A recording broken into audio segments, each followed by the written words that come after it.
Hey, Joe from Mindshore here. Let's talk about a culture of improvement.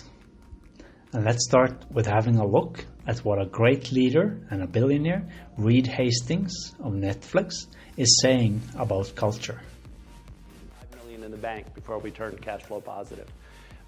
So mostly we were concerned with, is this business model going to be able to be profitable, fundable? And it was only after the IPO that we really started to want to be conscious about culture. I'm not saying this is right or wrong to do, but you put it off quite a while. Yes, in terms of the articulation. I mean, there was the intuitive part, which is who we were as people. But no, none of what we wrote down. We could have said freedom and responsibility, high performance culture. So we started, now that we're public and we're going to be around for a while, to think, okay, we should be more articulate with new employees. And so the deck that you all have read originally was an internal deck, and we would go through in new employee orientation. I would spend an hour with people. And most of the time, their managers had told them all the different aspects, and some of the time not. And then the people who this was the first time they had seen it were falling off of their chairs. Like, what did I get into? And the reason we ended up publishing it is because we wanted to make sure everyone who applied, really got it. And so it's a way, essentially, of making sure that, people knew what they wanted. Because we knew that it wasn't for everyone. And we were very surprised about how positive the reaction was, and that it caught on, because, again, it was aimed at being a public link so our hiring managers could refer to it. Because we knew if we sent it to all candidates, it would get out anyway. So that's why we put it up. And that deck we worked on and continue to work on as a living document. Every year we would try to define some things and make some improvements about how we felt was there. How many of the founders here believe you had a great culture at the start of your venture? Hands in the air, please. And separate question, how many of you fear that you're going to lose your culture as you grow? Okay, so then the question is, Reed, what do you do to not lose a culture if you believe you've got a great one early on?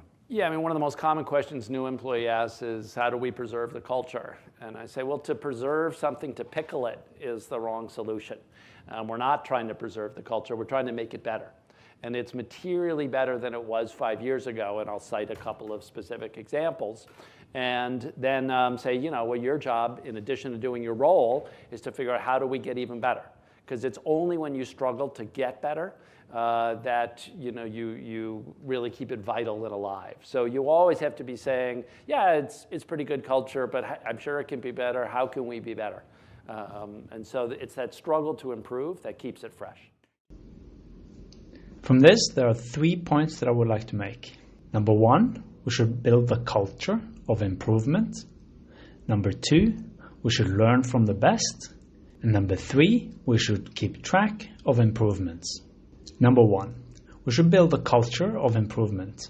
Reed is suggesting the culture of an organization should improve all the time.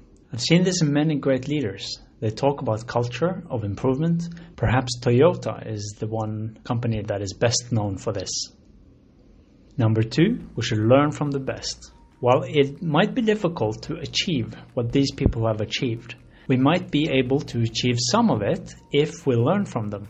There are many great leaders and organizations that we can learn from, like Toyota, Amazon, Google, and many others. Number 3, we should keep track of improvements. It can be very motivating to look back and see how bad things used to be compared with how it is today. For this reason, we should also keep systems to register the improvements and current status of the systems, so that improvements can be observed and motivation gained by looking back. Thank you for your time.